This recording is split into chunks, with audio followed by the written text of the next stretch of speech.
આપ સર્વને પરસોત્તમ માસના જય શ્રી કૃષ્ણ. ગાથા ચેનલ પર આજે આપણે પરસોત્તમ માસનો અધ્યાય 29મો તથા આજની ભાગ્યશાળી ભીલડીની કથા સાંભળીશું.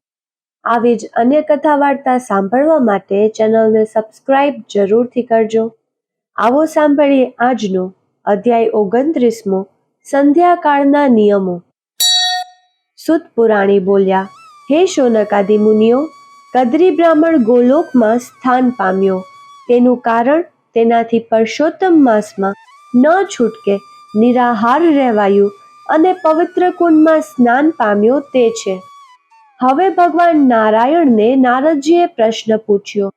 આપે સવારે પૂજા કરવાની વિધિ વગેરે આગળ જણાવ્યું, પણ દિવસના ઉત્તમ ભાગમાં વ્યક્તિએ શું કરવું જોઈએ તે જણાવવા કૃપા કરશો. નારદજીની જિજ્ઞાસા સંતોષવા ભગવાન નારાયણે જે કહ્યું હું તે તમને કહી સંભળાવું છું. સવારે ધ્યાન પૂજા કર્યા પછી મધ્યાહને પંચ મહાયજ્ઞો કરવા, અન્ન બલિદાન મૂકવું, મહેમાનને જમાડવા, કાગડા, કૂતરા અને ગાયોને અન્નદાન કરવું. ઉપરાંત સંન્યાસી અને બ્રહ્મચારીઓને ભિક્ષા આપવી, પૂર્વ દિશાએ મોં રાખીને ભોજન કરવું, ભોજન કરતી વખતે કોઈની નિંદા ન કરવી, મન પ્રસન્ન રાખવું અને આસન ઉપર બેસવું. યોગીઓ 8 કોડિયા, વાનપ્રસ્થે 16 કોડિયા, ગૃહસ્થાશ્રમીઓએ 32 કોડિયા અને બ્રહ્મચારીએ જેટલું પીરસ્યું હોય તેટલું ભોજન કરવું. વાસી અને નિષેધ ખોરાક ખાવો નહીં. જમ્યા પછી કોગળા કરવા. જમ્યા પછી પાણી લઈને મંત્ર ભણી અંજલિ મૂકવી. અગસ્ત્ય મુનિને યાદ કરવા. શ્રી કૃષ્ણનું ધ્યાન ધરવું. સૂર્ય અસ્ત થવાની તૈયારીમાં થાય ત્યારે નદીએ જઈને સ્નાન કરવું. ઘેર આવી ફરી હાથ પગ ધોઈ સાયં સંધ્યા કરવી. જે સંધ્યા નથી કરતો તે ગોવધનું પાપ વહોરે છે અને નરકમાં પડે છે. સંધ્યા કરતી વખતે ગાયત્રી મંત્ર ભણવો. દિશાઓના દેવતાઓને નમસ્કાર કરવા. સંધ્યા કાર્ય પછી થોડું જમવું અને પછી સૂઈ જવું. પોતાને ત્યાં પૂર્વ તરફ મોં રાખવું, સસરાને ત્યાં દક્ષિણ તરફ મોં રાખવું અને પ્રવાસમાં પશ્ચિમ તરફ મોં રાખીને સૂઈ જવું. ઉત્તર દિશાએ મોં રાખીને કે ગાદલા ઓશિકા વિના કદી પણ સૂઈ જવું નહીં. સૂતી વેળાએ વિષ્ણુ ભગવાન અને પંચ ઋષિઓનું ધ્યાન ધરવું.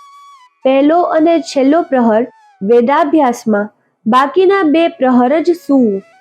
માંસ અને દારૂનો ત્યાગ કરવો. બીજા ધર્મની નિંદા ન કરવી.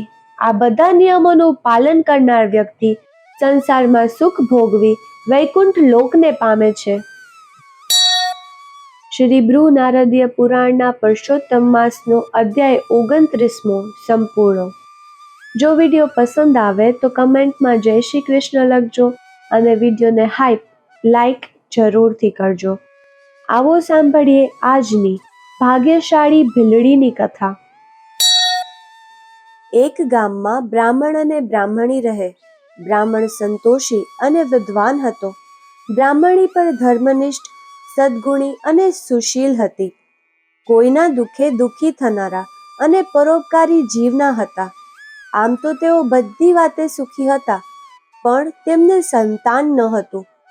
આથી તેઓ મનમાં દુઃખી થતા, પણ ભગવાનની મરજી માની મોટું મન રાખતા.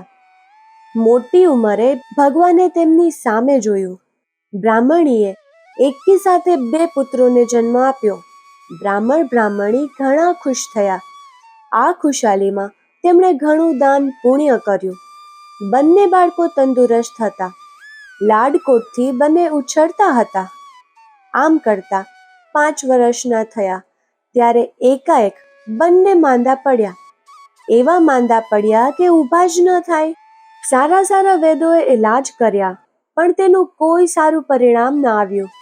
બ્રાહ્મણ બ્રાહ્મણી છોકરાઓને સારા કરવા બંધ કરી છૂટ્યા. આખરે તેમણે આશા મૂકી દીધી. બ્રાહ્મણ રાજ દરબારમાં જતો આવતો. તેને થયું કે હું રાજાને વિનંતી કરી રાજવૈદ પાસે દવા કરાવું, તેનાથી મારા છોકરાઓ સાજા થઈ જાય તો સારું. એમ વિચારી તે દરબારમાં ગયો અને રાજાને જઈને વિનંતી કરી. રાજા, મારા 2 પુત્રો અસાધ્ય બીમારીમાં સપડાયા છે. ઘણો ઈલાજ કરવા છતાં કંઈ સારું થતું નથી. જો આપ કૃપા કરી રાજવૈદ પાસે મારા દીકરાઓનો ઈલાજ કરાવો તો આપનું ઋણ હું જિંદગીભર નહીં ભૂલું. બ્રાહ્મણ પોતાની વાત રાજાને કહી જ રહ્યો હતો તે વેળાએ ગાલવ મુનિનું આગમન થયું. રાજાએ તરત ઉઠીને મુનિને આસન આપ્યું. પછી રાજાએ બ્રાહ્મણના બીમાર દીકરાઓની વાત ગાલવ મુનિને કહી. તેનો કોઈ ઉપાય બતાવવા રાજાએ ગાલવ મુનિને સૂચવ્યું. મુનિ બોલ્યા, હે રાજન, હે બ્રાહ્મણ, મારી વાત ધ્યાન દઈને સાંભળો.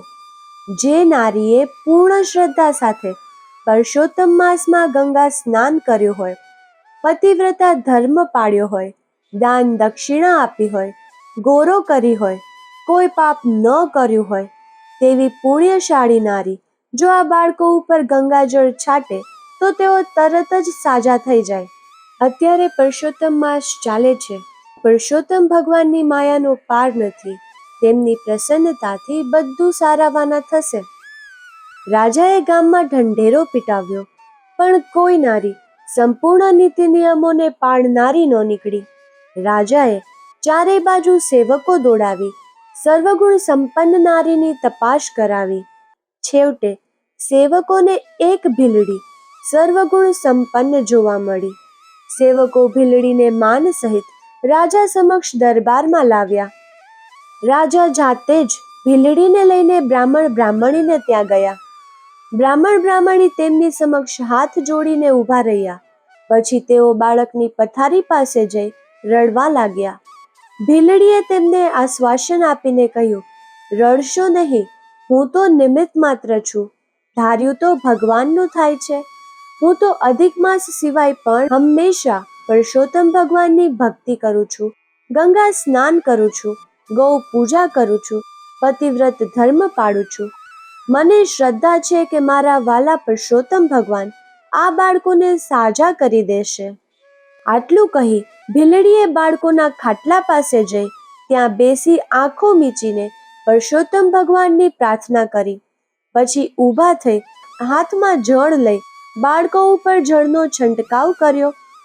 3 વખત જળની અંજલીઓ જય પુરુષોત્તમ ભગવાન એમ ઉચ્ચાર સહિત નાખતા જ બંને બાળકોમાં ચેતનતા આવી. તેઓ ભાનમાં આવ્યા. જાણે અપૂર્વ ચેતનાનો સંચાર થયો હોય તેમ બંને બાળકો એકદમ પથારીમાં ઊભા થઈ ભીલડીને પગે લાગ્યા. ભીલડીએ તેમના માથે હાથ મૂકી આશીર્વાદ આપ્યા. બ્રાહ્મણ બ્રાહ્મણી અને રાજા પણ ભીલડીને પગે પડ્યા. ભીલડીએ ત્રણેયને આશીર્વાદ આપ્યા અને ત્રણેયને પરસોત્તમ માસનું વ્રત કરવાનો સંકલ્પ કરાવ્યો. રાજાએ ભીલડીને 500 સોનામહોરો બક્ષિસમાં આપી. પતિવ્રતા અને સદ્ગુણી સ્ત્રી ધારે તે થાય, તેને પ્રભુ કૃપા ઘણી બોલે તે સિદ્ધ થાય. બોલીએ શ્રી પરસોત્તમ ભગવાનની જય.